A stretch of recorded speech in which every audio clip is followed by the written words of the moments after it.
You are watching Grace Television.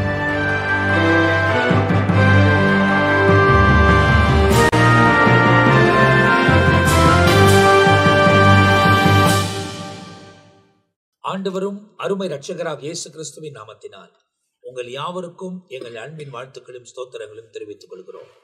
தேவனுடைய பெரிதான கிருபையால் சுவிசேஷம் என்ற இன்னொரு எபிசோடுல உங்களை சந்திப்பதிலே நாங்கள் மிகுந்த மகிழ்ச்சி அடைகிறோம். கடந்த நாட்களெல்லாம் தேவன் கண்மணி போல காத்து தொடர்ச்சியா நம்மை ஆசீர்வதித்து வழிநடத்தி வருகிறார்.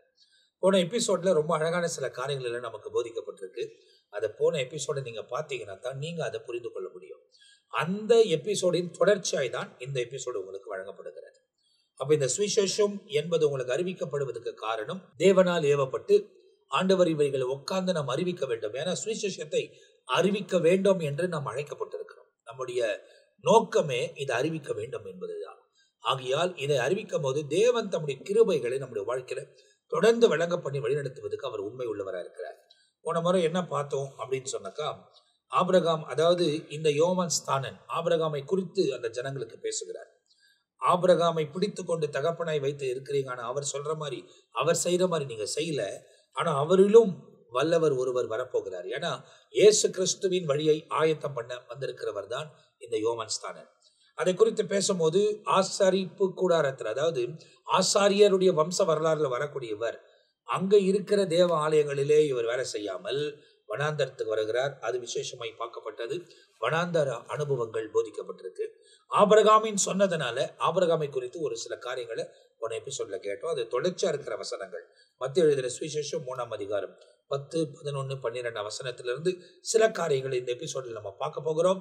நேரடியாய் ரெவரண்ட் ஜெயக்குமார் அவர்கள் நம்மோடு கூட பகிர்ந்து கொள்ள போகிறார். கர்த்தருடைய நாமம் மகிமைப்படுவதாக. யோவான் ஸ்தானங்களை குறித்து அநேக காரியங்களை குறித்து தேவ ஊழியர்கள் வழியாக நாம் தியானித்துக் கொண்டு வருகிறோம். இந்த யோவான் ஸ்தானகன் தேவனால் உந்தப்பட்டு கர்த்தருடைய வார்த்தைகளை எடுத்து உரைத்தார் என்பதற்கு லூக்காவின் புத்தகம் 3ஆம் அதிகாரம் 2ஆம் வசனத்தை பார்க்கும் பொழுது வாசித்து பார்க்கலாம். லூக்காவின் புத்தகம் 3ஆம் அதிகாரம் 2ஆம் வசனத்தை வாசிக்கலாங்க. அன்னாவும் காய்பாவும் பிரதான ஆசாரியராயும் இருந்த காலத்தில் வனாந்தரத்திலே சகரியாவின் குமாரனாகிய யோவானுக்கு தேவனுடைய வார்த்தை உண்டாகி. அப்படி என்றால் இந்த யோவான் ஸ்தானகன் பேசுகிற அத்தனை வார்த்தைகளுமே சுயமாக அவர் பேசவில்லை. தெளிவாக வேதம் நமக்கு எடுத்து உரைக்கிறது. யோவானுக்கு, சகரியாவின் குமாரனாகிய யோவானுக்கு தேவனுடைய வார்த்தை உண்டாகி. அப்படி என்றால் ஒவ்வொரு ஊழியர்களும் நாம் சுயமாக கட்டுக்கதைகளை பேசுவதை விட கர்த்தர் கொடுக்கிற வார்த்தைகளை எடுத்து உரைத்தால் ஜனங்கள் மனம் திரும்புவதற்கு அது ஏதுவாக அமையும். தங்கள் பாவத்தை அறிக்கை செய்து ஞானஸ்தானத்தை பெறுவதற்கும் பரிசுத்தமாய் வாழ்வதற்கும் கிறிஸ்து இயேசு வருகைக்கு ஆயத்தமாக்கப்படுவதற்கும் அதற்கு அஸ்திபாரமாக அது அமைவதாக பார்க்கிறது.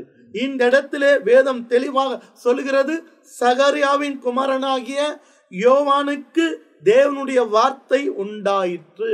அப்ப அவர் ஒன்னொன்னா சொல்ல, அப்பொழுது கர்த்தருக்கு வழி ஆயத்த பண்ணுங்கள், அவருக்கு பாதையை செவை பண்ணுங்கள் என்று பல காரியத்தை குறித்து அவர் பிரசங்கிக்கிறார் என்று சொல்லி பார்க்கிறோம். அது மத்தேயின் புத்தகத்திலும் அது லூக்காவின் யோவான் புத்தகத்தில் பார்க்கும் பொழுது அவர் பிரசங்கித்தார் என்று சொல்லி, அப்படிப்பட்ட பிரசங்கத்திலே ஒன்று தான் தொடர்ச்சியாக கடந்த எபிசோடில் பேசினதான அதை குறித்து தொடர்ச்சியாக அந்த பிரசங்கத்தை கேட்டவர்கள் 3 குரூப்பை சார்ந்தவர்கள் செய்த காரியம் என்ன? வசனம் லூக்காவின் புத்தகம் 3ஆம் அதிகாரம் 9ஆம் வசனமாகப்பட்டது. இப்பொழுதோ கோடாரியானது மரங்களின் வேர் அருகே வைத்திருக்கிறது, ஆகையால் நல்ல கனி கொடாத மரமெல்லாம் வெட்டுண்டு அக்கினியிலே போடப்படும் என்றான்.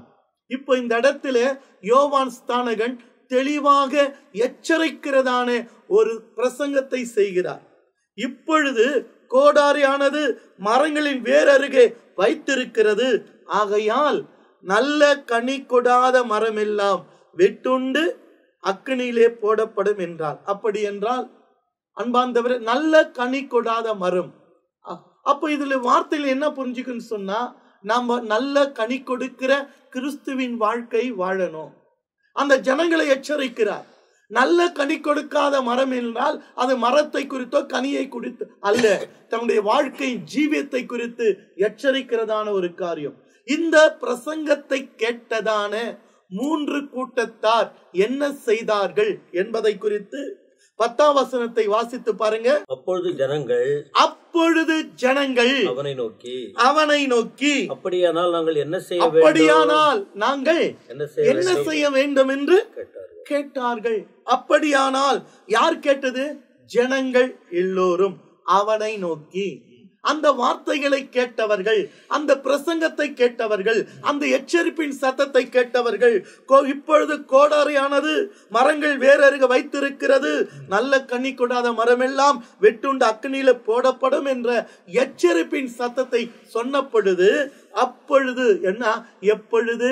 இந்த பிரசங்கத்தை கேட்ட பொழுது ஜனங்கள் அவனை நோக்கி அப்படியானால் நாங்கள் என்ன செய்ய வேண்டும் என்று கேட்டாங்க. அப்ப உடனே அதற்கு அவர் பதில் சொல்றாரு. 11ஆம் வசனம், அவர்களுக்கு அவன் பிரதி உத்தரமாக 2 அங்கிகளை உடையவன் இல்லாதவனுக்கு கொடுக்க கடவன். அடுத்து சொல்றாரு, ஆகாரத்தை உடையவனும் அப்படியே செய்ய கடவன் என்றான். இது நாம் தெரிஞ்சுக்கணும். அவர்களுக்கு அவன் பிரதி உத்தரமாக 2 அங்கிகளை உடையவன் இல்லாதவனுக்கு கொடுக்க கடவன், ஆகாரத்தை உடையவனோ அப்படியே செய்ய கடவன் என்றார். அப்படி என்றால் ஒவ்வொரு கிறிஸ்தவர்களும் நாம் செய்ய வேண்டிய காரியங்கள், நமக்கு என்ன இருக்கிறதோ, நமக்கு எவ்வளவு தேவையோ அவ்வளவு வைத்துக் கொண்டு மற்றதை இல்லாதவர்களுக்கு கொடுக்கிற அனுபவம் உடையவர்கள் தான் கிறிஸ்தவ வாழ்க்கைக்கு உகந்த வாழ்க்கை. எவ்வளவு தான் வந்தாலும் தனக்கென்பது கிறிஸ்தவ வாழ்க்கைக்கு உகந்தது அல்ல. அதைத்தான் ஜனங்கள் நாங்கள் என்ன செய்ய வேண்டும் என்று கேட்ட பொழுது தெளிவான ஒரு சத்தியத்தை சொல்றாரு. 2 அங்கிகளை உடையவன் இல்லாதவனுக்கு கொடுக்க கடவன், ஆகாரம் உடையவனோ அப்படியே செய்ய கடவன் என்றார். ஜனங்கள் கேட்ட கேள்விக்கு பதில். அடுத்தது யார் கேட்கிறாங்க? 12ஆம் வசனம், ஆயக்காரரும் ஞானஸ்தானத்தை பெற வந்து அவனை நோக்கி போதகரே நாங்கள் என்ன செய்ய வேண்டும் என்று கேட்டார்கள். ஆயக்காரனா யாரு? வரி வசூல் செய்கிறவர்கள். ஆயக்காரர்கள் யூதர்களுக்கு பிடிக்காதவர்கள். ஏனென்றால் ஆயக்காரன் டாக்ஸ் கலெக்டர், வரி வசூல் செய்கிறவன். அநியாயமாக என்ன செய்வான்? வரி வசூல் செய்கிறவன் தான் யாரு? இந்த ஆயக்காரர்கள். ரோமருடைய அரசாங்கத்துக்கு சட்டத்துக்கு உட்பட்டதான இவர்கள் அநியாயமாக யூதர்களிடத்திலே, இஸ்ரவேல் மக்களிடத்திலே வரியை வசூல் செய்கிறவர்கள். அப்ப அந்த ஆயக்காரன் வந்து கேட்டாங்க.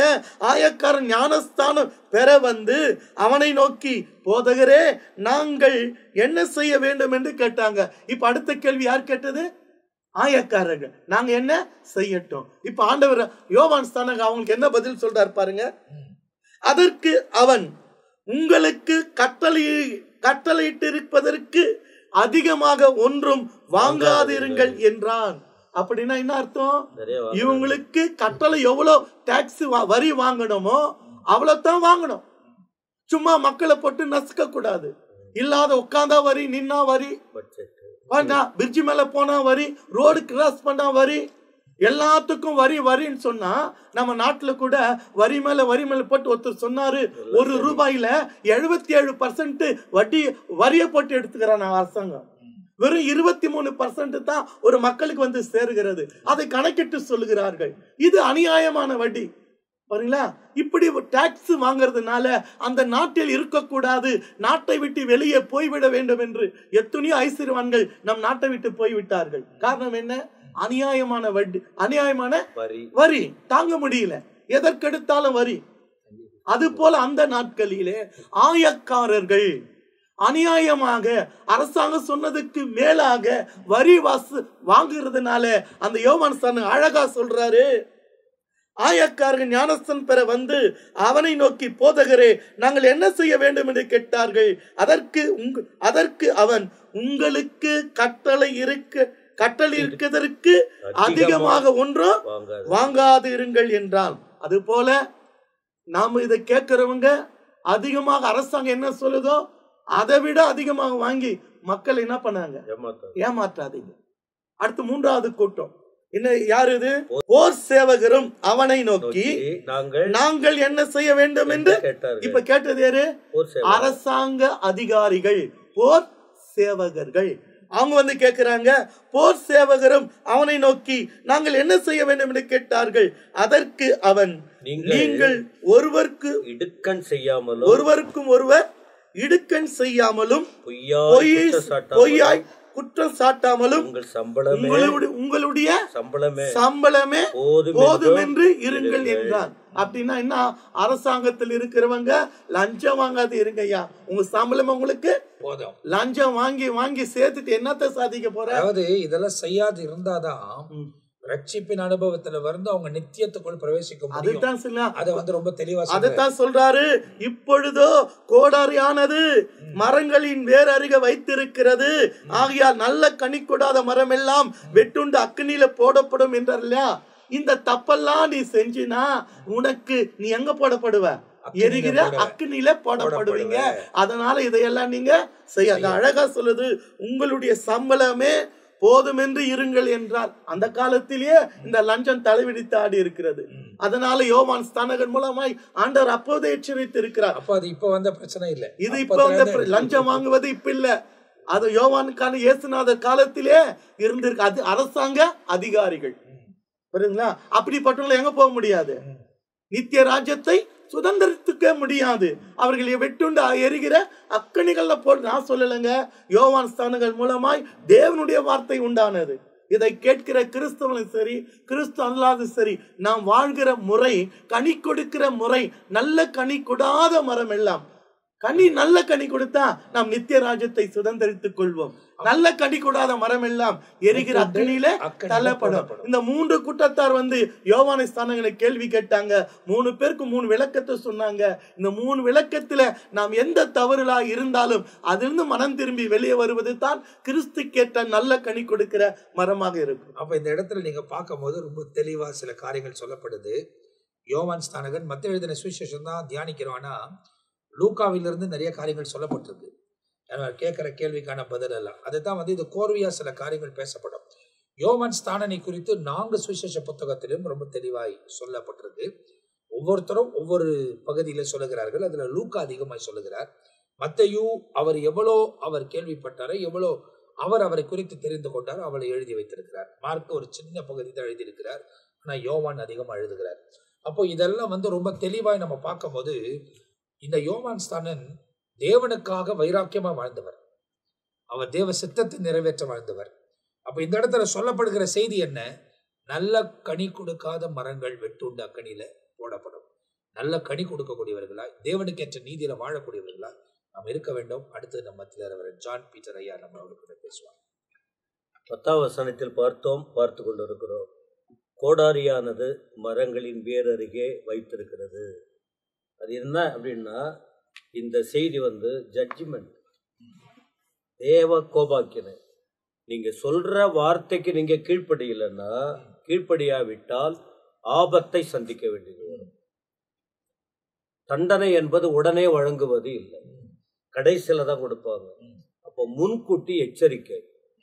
ஏன்னா அந்த எச்சரிக்கை கொடுத்து கொடுத்து கொடுத்து 1 முறை 2 முறை 3 முறை பல முறை எச்சரிக்கை கொடுத்து அதை மீறும் போதுதான் அந்த தண்டனைக்குள்ள போக வேண்டும். 10ஆம் வசனம், கோடாரியானது மரத்தை வேர் அருகே. அப்போ மரத்தை வெட்டணும்னா கோடாரிய யூஸ் பண்ணுவாங்க, இரும்பினால் ஆனது. அன்றைக்கு பெரிய மரத்தெல்லாம் கூட அப்படிதான் வெட்டிக்கிட்டு இருந்தாங்க அந்த நாட்கள்ல. இன்னைக்கு கோடாரியெல்லாம் தேவையில்லை, அது வாழ் இருக்குது.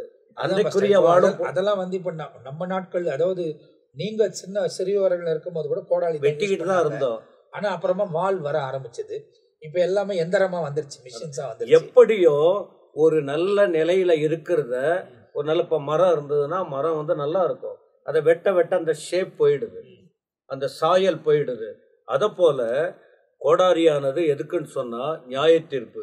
நீ பாவம் செய்யாம சரியான வாழ்க்கை வாழ்ந்து சொல்லப்படுகிற நல்ல காரியங்களை கேட்டு நீ வாழ்ந்தால் உனக்கு எந்த ஆபத்தும் இல்லை, நல்லபடியா இருக்க முடியும். இல்லாவிட்டால் கஷ்டப்பட்டுதான் நீங்க என்ன, பாவத்தின் சம்பளம் மரணம், மரணம், தண்டனை வரவே வரும். அதான் இந்த கோடாரி என்பது நியாய தீர்ப்பு, தண்டனைக்கு காரணம். ஆகையால் இப்படி அது எங்க இருக்குது? இப்போ மரத்தின் வேறு கீழே அன்றைக்கே ஆண்டவர் சொன்னார் இவர் மூலமா, யோவான் மூலம். அன்றைக்கே அந்த அளவுக்கு ஜனங்கள் பாவத்துல இருந்திருக்காங்க. அப்பவே எச்சரிக்கை கொடுக்கப்பட்டிருக்கு. இந்த நாட்களில் பயங்கரமா சொல்லவே வேணாம், அளவுக்கு மீறி பாவங்கள் பெருகி கொண்டு இருக்கிறது. அப்ப நீங்க நியாய தீர்ப்பு கடைசியில இருந்தால் கூட, கடைசியில இப்போ உடனே உடனே உடனே சிலருக்கு தண்டனை வந்து கொண்டுதான். எத்தனை பேர் தப்பு செய்தவங்க ஆண்டவர் சில வந்து அடிச்சு உடனே சாகடிச்சிருக்காரு. அப்ப இது நமக்கு இப்ப படிக்கிற விஷயம் என்ன? இனி வரக்கூடிய நாட்களில் ஆபத்து உங்க கிட்ட இருக்கு. நீ சரியானபடி வாழ்ந்தால் ஆபத்திலிருந்து தப்பித்துக் கொள்ளுவாய். வேறு கீழன்னு சொன்னா உன்னுடைய வாழ்க்கையின் அந்த உச்சகட்டத்துல இருக்கு. எது முக்கியம்? வேறு கீழே இருக்கு, மேல கிளைக்கு மேல இல்ல, மரத்துக்கு மேல இல்ல, அப்ப கீழே இருக்கு. ஆகையால் நல்ல கனி கொடாத மரம் எல்லாம் வெட்டுண்டு அக்கினியிலே போடு. இது ஒரு நியாய தீர்ப்பின் செய்தி. ஏன் சொன்னா அன்றைக்கு இந்த ஜனங்கள் செய்த தப்ப அந்த தலைவர்கள் சுட்டி காட்டல. சுட்டி காட்டியிருந்தா இந்த நிலைமைக்கு போயிருக்காது. எப்பவுமே ஒருவர் தவறு செய்யும் போது சின்ன பிள்ளைங்க தப்பு பண்ணா ஆரம்பத்துல விளையாண்டுகிட்டு அப்படி விட்டுடலாம். அப்புறம் திரும்ப அதே நேரத்தில் பிள்ளைகள், சின்ன குழந்தைங்க தப்பு செய்யும் போது அவங்களுக்கு கொஞ்சம் அடிக்கிறது. எதுக்கு? என்ன அடிக்கிறாங்கன்னு சொல்ல. அப்ப நாம அவங்களுக்கு சொல்லி பொறுமையா சொல்லி கொடுக்கிற காலங்கள் இருக்கு. சரி, அப்ப அதை புரியக்கூடிய காலத்தில் உட்கார வச்சு பேசணும். அத போல நேரத்துல அப்ப இந்த மதவாதிகள், வேதத்தின் மதவாதிகள் அன்றைக்கு வெறும் இந்த பழையதை தான் பிடிச்சுக்கிட்டாங்க. ஜனங்கள் பயங்கரமா தப்பு செய்தாங்க. கனி கொடுக்கிற வாழ்க்கை அவங்களுக்கு இல்ல, ஒரு நல்லதொரு வாழ்க்கை இல்ல. அவங்க தவறான வாழ்க்கை வாழ்ந்ததுனால தலைமையா இருக்கிறவங்க தான் சுட்டி காட்டணும். இப்படி செய்தா சமுதாயம் கெட்டு போகுதுன்னு சொல்லி ஒரு விஷயம் பாஸ்டர் நீங்க பேசிட்டே இருக்கும் போது இப்ப பாருங்க, இந்த இடத்துல யோவான் ஸ்தானன் ஊழியம் செய்கிற அந்த நாள், இயேசு இந்த உலகத்தில் பிறந்த அந்த நாள், இவைகளெல்லாம் பார்க்கும்போது, அதாவது ஏற்கனவே இதுக்கு முந்தி போடப்பட்ட பகுதிகளில் சொல்லியிருக்கிறோம், ஒரு 6 மாதம் இயேசுவோடு கூட அவர் மூத்தவராக இருக்கிறார்.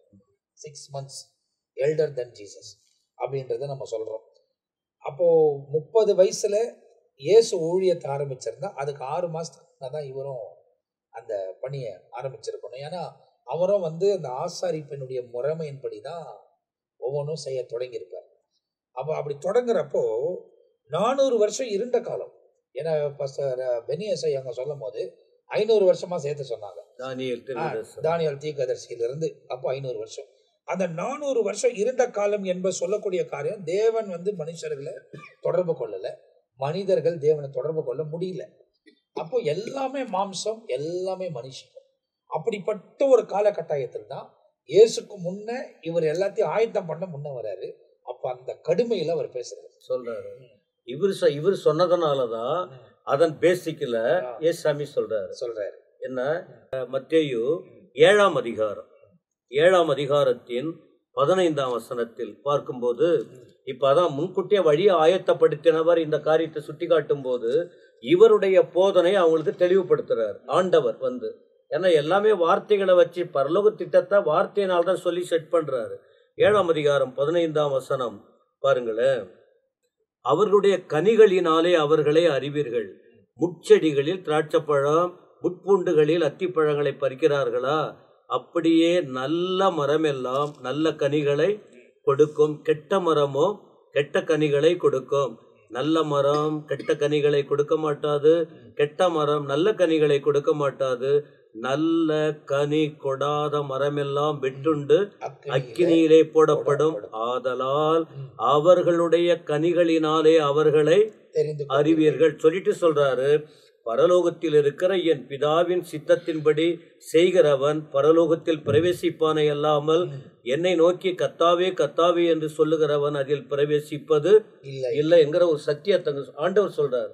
அதை மையமா வச்சுதான் அவர் சொல்றத நாம பார்க்கிறோம். அது மட்டும் இல்ல, லூக்கா 13ஆம் அதிகாரத்துல 7ஆம் அதிகாரத்துல அதை நாம பார்த்தோம். 17ல இருந்து லூக்கா 13ல கூட இந்த காரியத்தை படிக்கிறோம். அப்புறம் யோவான் 15ஆம் அதிகாரம் 1-2, யோவான் 15:1. இப்ப இந்த ஆண்டவர் யோவான் சொன்னாரு, நீ நல்ல கனி கொடுக்கலன்னா இப்பவே வேறு அருகே வைக்கப்படுகிறது, நீ கனி கொடுக்கணும்னு. அப்போ ஆண்டவர் வந்த பிறகு கனி கொடுக்கும் ஜீவியத்தை குறித்து சொல்லுகிறார். பேசுவதல்ல, ஏதோ நாம வாடுறோங்கிறதல்ல. கிறிஸ்தவ வாழ்க்கையில் இப்போ அந்த யோவான் ஸ்நானகன் முதற்கொண்டு ஆண்டவரெல்லாம் 2000 வருஷத்துக்கு முன்ன உள்ள விஷயம் இன்று வரை சொல்லப்படுகிறது. ஜனங்கள் மனம் திரும்பவில்லை, கனி கொடுக்கவில்லை. அதனால ஒரு நல்லதொரு வாழ்க்கையை நாம வாழ்ந்தாதான் மற்றவங்களுக்கும் நல்லா இருக்குங்கிறதுக்காக தான் இதை போல செய்தி கொடுக்கப்படுகிறது. இல்லாவிட்டால் முடிவு என்ன தெரியுமா? வெட்டப்படும். நியாய தீர்ப்பு கண்டிப்பா வரப்போகிறது. அதுக்கு தான் அந்த எச்சரிப்பு படுத்துறாரு.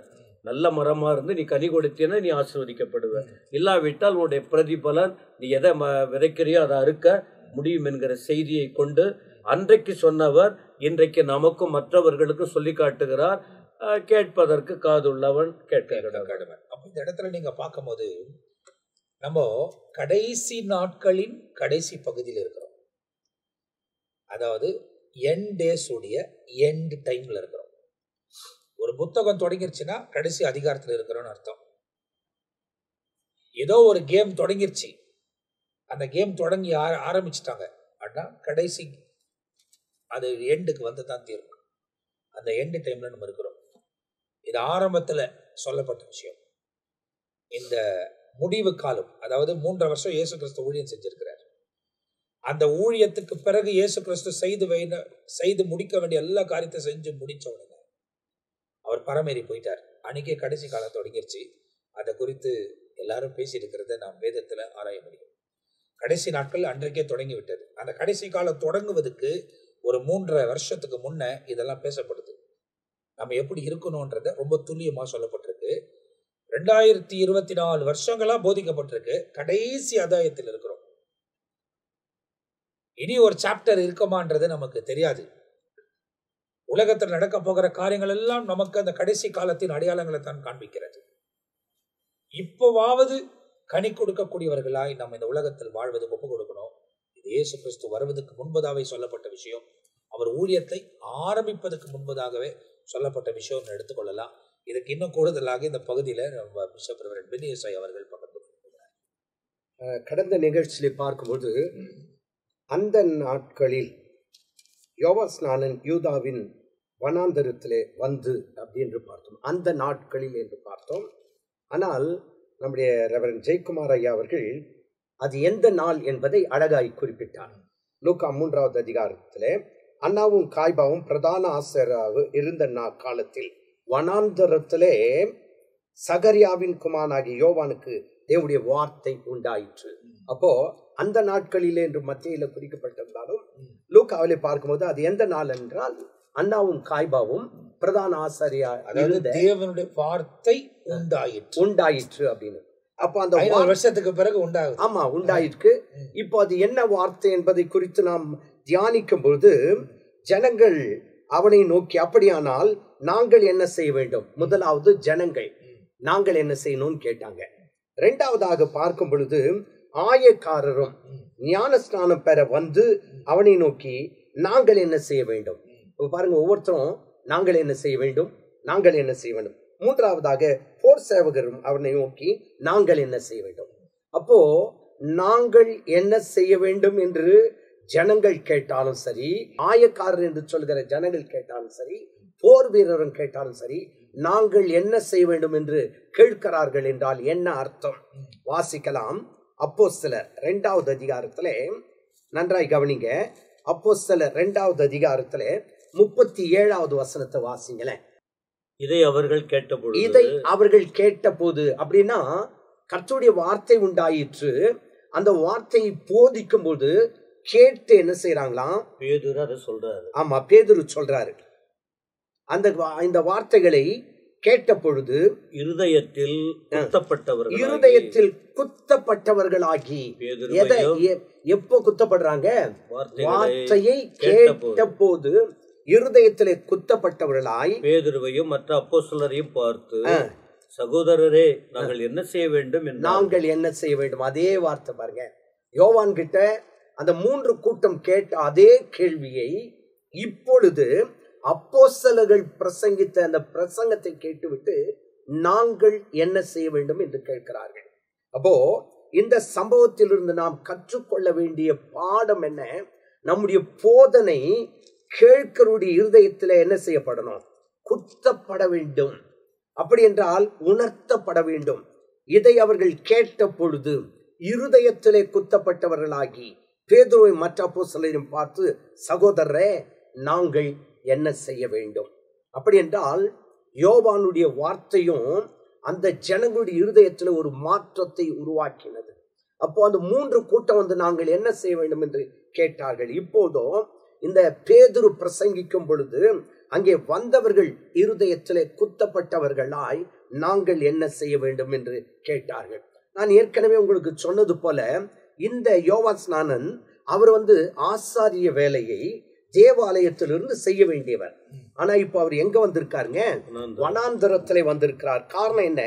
ஒரு வனாந்தர அனுபவம் ஒரு செழிப்பான பாதைக்குள்ளே கொண்டு போகிறது என்பதை நாம் கடந்த நிகழ்ச்சியிலே பார்த்தோம். இப்பொழுதும் கூட ஏசாயா தீர்க்கதரிசி புத்தகம் 35வது அதிகாரத்திலே சில வசனத்தை நாம் வாசிக்க கேட்க போகிறோம். 35வது அதிகாரத்திலே முதல் வசனத்தை வாசி பாருங்களேன். வனாந்தரமும் வறண்ட நிலமும், நல்லா கவனிங்க, வனாந்தரமும் வறண்ட நிலமும் மகிழ்ந்து கடுவெளி கழித்து புஷ்பத்தை போல் செழிக்கும். அப்போ வனாந்தரம் என்னவா மாறுதான்? செழிப்பாக மாறுகிறது. வறண்ட நிலமும் மகிழ்ந்து கடுவெளி கழித்து புஷ்பத்தை போல செழிக்கும். அப்போ ஒரு மனிதன் அல்லது ஒரு ஆவிக்குரிய மனிதன் வனாந்திர அனுபவத்திற்குள்ளே போகும்போது அவருடைய வாழ்க்கையிலே செழிப்பு வருகிறதாக இந்த வசனத்திலே வாசிக்கும். அடுத்த வசனத்தை வாசிங்க. அது மிகுதியாய் செழித்து ஆனந்த களிப்புடன் பாடும். அதாவது செழித்து பூத்து ஆனந்த களிப்புடன் பாடும். லீபனோனின் மகிமையும் கர்மேல் சாரோன் என்பவைகளின் அலங்காரமும் அதற்கு அளிக்கப்படும். அவர்கள் கர்த்தருடைய மகிமையையும் நமது தேவனுடைய மகத்துவத்தையும் காண்பார்கள். யார் காண்றதா? வனாந்திர அனுபவத்திற்குள்ளே போகிறவர்கள். இப்போ வனாந்திரம் வந்து கர்த்தருடைய மகிமையை காணும் அப்படின்னு சொல்லி இருக்குது. அது மட்டுமல்லாதபடிக்கு இன்னும் 7வது வசனத்தை வாசித்து பார்க்கலாம். வெட்டாந்தரை தண்ணீர் தடாகமாகவும். வெட்டாந்தரை என்று சொன்னால் தண்ணீர் இல்லாத ஒரு இடம், அது தண்ணீர் தடாகமும். வறண்ட நிலம் நீரூற்றுகளுமாகவும் வலுசற்பங்கள் தாபரித்து கிடந்த இடங்களிலே புல்லும் கொருக்கும் நாணலும் உண்டாகும். இப்போ இந்த சம்பவத்தை எல்லாம் வாசித்து பார்க்கும்போது ஒரு மனிதன் ஆண்டவருடைய சத்தத்தை கேட்பான் என்று சொன்னால் அவனுடைய வாழ்க்கையில செழிப்பு வந்து கடைசியில் அவன் எங்க கொண்டு போய் சேர்க்கிறது என்றால் 10வது வசனத்தை பாருங்க. கடைசி அங்க கொண்டு போய் சேர்க்கிறது. கர்த்தரால் மீட்கப்பட்டவர்கள் திரும்பி ஆனந்த களிப்புடன் பாடி சீயோனுக்கு வருவார்கள். நித்திய மகிழ்ச்சி அவர்கள் தலைமேல் இருக்கும். சந்தோஷமும் மகிழ்ச்சியும் அடைவார்கள். சஞ்சலமும் தவிப்பும் ஓடி போகும். அந்த வனாந்தர அனுபவத்திற்குள்ளே வரும்போது அந்த வனாந்தரத்துல யோவானுடைய சத்தத்தை கேட்கும் போது நாங்கள் என்ன செய்ய வேண்டும் என்று கேட்டார்கள் அல்லவா? அப்போது அந்த வார்த்தைக்கு கீழ்ப்படுகிற அவர்களுக்கு கடைசி நாட்கள்ல பார்க்கும்போது அவர்கள் மீட்கப்பட்டவர்களாய் ஆனந்த களிப்புடன் பாடி சியோனுக்கு வருவார்கள். நித்திய மகிழ்ச்சி அவர்கள் தலைமையில் இருக்கும். சந்தோஷமும் மகிழ்ச்சியும் அடைவார்கள். சஞ்சலமும் தவிப்பும் ஓடி போகும். அப்போ இந்த வசனத்தை எல்லாம் வாசித்து பார்க்கும் பொழுது இந்த ஊழியக்காரர் ஆலயத்திற்குள்ளே ஊழியம் செய்யவில்லை. யார்? இந்த யோவான் ஸ்நானன் ஆலயத்துக்குள்ளே ஊழியம் செய்யாமல் வனாந்திர பகுதியில வரும்போது இவரை தேடி எல்லாரும் என்ன செய்யறாங்க? ஓடி வரும்போது அவர்களை முழுவதுமாய் மனம் திரும்புங்கள், பரலோக ராஜ்யம் சமீபித்திருக்கிறது. அப்ப என்ன அர்த்தம் அப்படின்னு பார்த்தா நீங்க நம்ம வசனத்திலே வாசித்து பார்க்கும் பொழுது யோவான் எழுதின சுவிசேஷத்துல சில காரியங்கள் தெளிவாய் அங்கே விளக்கப்படுகிறது. என்னன்னு கேட்டா, இவர் எப்படி வளர்ந்தார், எப்படி வனாந்தரத்துக்கு வந்தார் என்பதை குறித்தெல்லாம் தெளிவாய் அங்கே போடப்பட்டிருந்தாலும், சில நேரங்களில் அதாவது சில வசனங்களை வாசித்து பார்த்தால் இந்த யோவான் எப்படி வனாந்தரத்துக்கு வந்தார், இப்போ தேவனுடைய வெளிப்பாட்டின் பிரகாரமா இவர் என்ன பண்ணார், பிறந்தாரு. அதே நேரத்துல வளர்க்கப்பட்டது மாத்திரமல்லாதபடிக்கு அவர் எப்படி வளர்ந்தார் என்பதை குறித்தும் நாம் என்ன செய்யறோம், லூக்கா வனாந்தரத்துக்கு வந்தார் அப்படின்னு சொல்லும் போது பாஸ்டர், பழைய ஏற்பாட்டு காலத்திலேயே வனாந்தரத்தில் ஒரு சத்தம் கேட்கப்படும். ஆமே, அப்படின்றது ஏற்கனவே உரைக்கப்பட்ட ஒரு விஷயம் தானே, தீர்க்க தரிசனம். ஆம், அதுதான் 500 வருஷத்துக்கு முன்ன அவைகள் எல்லாம் சொல்லப்பட்ட விஷயம் இந்த இடத்துல நிறைவேற தொடங்குறது. ஆமா, அப்ப துல்லியமா ஒரு 500 வருஷத்துக்கு பிறகு ஒரு விஷயம் நிறைவேறுது. அது மட்டும் இல்லாம இன்னொரு சம்பவம் என்னன்னு கேட்டா, இத்தனை வருடம், அதாவது அந்த இருண்ட காலத்தை மட்டும் நான் எடுத்துக்கிட்டா 400 ஆண்டுகள் தேவ சத்தத்தை கேட்க முடியல. இப்போ தேவ சத்தத்தை அவங்க கேட்கும் போது இருதயத்திலே குத்தப்பட்டவர்களாய் நாங்கள் என்ன செய்ய வேண்டும் என்று கேட்க, அதாவது உணர்த்தப்பட்டவர்கள் குத்தப்பட்டவர்கள் கேட்டார்கள். ஆனா குற்றம் கண்டுபிடிக்கிறவர்கள் கண்டுபிடித்துக் கொண்டு தான் இருந்தார்கள். ஆமா, அது அந்த நாள்ல இருந்து இந்த நாள் வரையிலும் குற்றம் கண்டுபிடிச்சு மனங்கா கழுத்துள்ள ஜனங்களா இருக்கணும். ஏன்னா மீதி பேரெல்லாம் வந்து குத்துண்டு மனம் திரும்பினார். இப்போ நீங்க சொன்னீங்க குற்றம் கண்டுபிடிக்கிறவர்கள் என்று சொல்லி, எனக்கு ஒரு கேள்விக்குறி என்னன்னு கேட்டா, அந்த தன்னிடத்தில் வருகிறவர்களை பார்த்து ஆண்டவர் சொன்ன ஒரு வார்த்தை என்னன்னு கேட்டா, அன்பா, அதாவது யோவான் சொன்ன ஒரு வார்த்தை அன்பா பேசல, அன்பா பேசினதாக அங்க இல்லை. அப்போ மத்தேயு 3வது அதிகாரத்துல அவர் பேசுகிற வார்த்தை என்ன என்பதை பார்க்கும்போது, அப்பொழுது 5வது வசனம், எருசலேம் நகத்தாரும் யூதேயா தேசத்தார் அனைவரும் யோர்தானுக்கு அடுத்த சுற்றுப்புறத்தார் யாவரும் அவனிடத்திற்கு போய் தங்கள் பாவங்களை அறிக்கையிட்டு யோர்தான் நதியிலே அவனால் ஞானஸ்நானம் பெற்றார்கள். அடுத்து பாருங்க, பரிசேயரிலும் சதுசேயரிலும் அநேகர் தங்களிடத்தில் ஞானஸ்நானம் பெறும்படி வருகிறதை அவன் கண்டு, நல்லா கவனிங்க, பரிசேயர் சதுசேயர் இவங்க வர்றதை கண்ட உடனே விரியன் பாம்பு குட்டிகளே அப்படின்றார். அப்ப ஏன் அப்படி சொல்றாரு? அப்போ அன்பான வார்த்தையா இல்லாம விரியன் பாம்பு குட்டிகளே என்று சொல்றதுக்கு காரணம் என்னன்னு கேட்டா, அந்த நாட்களில் தேவ சத்தம் அதிகமா கேட்கப்படல. அப்போ என்ன செய்திருக்காங்க, இந்த பரிசேயர் சதுசேயர் வேதபாரர்கள் எல்லாமே தேவ ஆலயத்துல, அந்த ஜெப ஆலயத்துல அரசாங்க அதிகாரிகள், போர் வீரர்கள், அப்பேற்பட்டவங்களை எல்லாம் உள்ள சேர்த்துக்கிட்டாங்க. உள்ள சேர்க்கிறது தவறு. உள்ள சேர்க்கிறதுனாக்க என்ன அர்த்தம், கண்டவுள்ள எல்லாம் உள்ள கொண்டு வரது. அப்போ தேவனால் அபிஷேகம் செய்யப்பட்டவர் அல்லது ஊழியக்காரர் வேறு பிரிக்கப்பட்டவர் போக வேண்டிய இடத்துல, அதாவது சபை அட்டெண்ட் பண்ண வேண்டிய இடத்துல இல்ல, ஆனா ஊழியக்காரர் நிக்க வேண்டிய இடத்துல அவங்க வந்துட்டாங்க. அப்படி கொண்டு வந்து சேர்க்கிற அந்த நாட்களில் தான், அப்பேற்பட்ட தவறுகள் நடக்கிற நாட்களில் தான் யோவான் ஸ்நானன் பிரசங்கம் பண்றாரு. அவங்க வந்துட்டாங்க. அப்போ இவன் தானே அப்படி செய்தான், இவன் தானே தேவாலயத்துக்குள்ள தேவையில்லாத ஆட்கள் எல்லாம் கொண்டு போனாங்க அப்படின்னு நினைச்சுக்கிட்டு தான் விரியன் பாம்பு குட்டிகளே அப்படின்றார். சில காரியங்கள் பேசிட்டே இருக்கிறாங்க, ஆனா ரொம்ப துல்லியமா நமக்கு நேரம் அப்படியே வேகமா போகுது பாருங்க. அடுத்த எபிசோட்ல நம்ம பிஷப் ரெவரண்ட் பெனி யோசையா அப்படியே தொடர்ச்சியா கண்டினியூ பண்ண போறாங்க. யோவான் ஸ்நானனை குறித்து ரொம்ப துல்லியமா சில காரியங்கள் பேசப்பட்டு வருகிறது. ஏன்னா எத்தனை எபிசோடு இவைகளில் போகன்னு தெரியாது. ஏன்னா 4 புத்தகங்களிலும் யோவான் ஸ்நானனை குறித்து ரொம்ப துல்லியமாய் எல்லாரும் எழுதி வச்சிருக்கிறாங்க. அது ரொம்ப கவனிக்க வேண்டிய ஒன்று. பழைய தீர்க்கதரிசியினால் உரைக்கப்பட்டு தான் 400 வருஷத்துக்கு பிறகு அவர் இந்த உலகத்துல பிறக்கிறாரு. அந்த சம்பவம் நடக்கிறது, தேவ சத்தத்தை நிறைவேற்றுகிறார். அப்போ இவைகளெல்லாம் நமக்கு முன்பதாய் கொடுக்கப்பட்டிருக்கிற சத்தியங்கள் நாம் துல்லியமாய் தெரிந்து கொள்ள போகிறோம். இதுவரை நீங்க எல்லாவற்றையும் ஒவ்வொன்றையும் கவனித்துக் கொண்டிருந்தீங்க. நீங்களும் வசனத்தை நல்லா வாசிங்க, வசனத்தை புரிந்து கொள்ளுங்க. நம்மோடு கூட தேவனால் பயன்படுத்தப்படுகிற தேவனுடைய ஊழியக்காரர்கள் வந்து ஆவியானவருடைய உதவியோட, பரிசுத்த ஆவியானுடைய உதவியோட நம்மோடு கூட வசனங்களை பகிர்ந்து கொண்டிருக்கிறார்கள். இந்த நிகழ்ச்சி உங்களுக்கு ஆசீர்வாதமா இருந்திருக்கும் என்று நான் நம்புகிறேன். தொடர்ந்து தேவனோடு கூட இணைந்து வாழுங்க. மீதியான காரியங்களை அடுத்த எபிசோட்ல பார்க்க போகிறோம். அந்த எபிசோட்ல உங்களை சந்திக்கிறவரை இப்போது நாங்கள் உங்கள்கிட்ட விடைபெறுவோம்.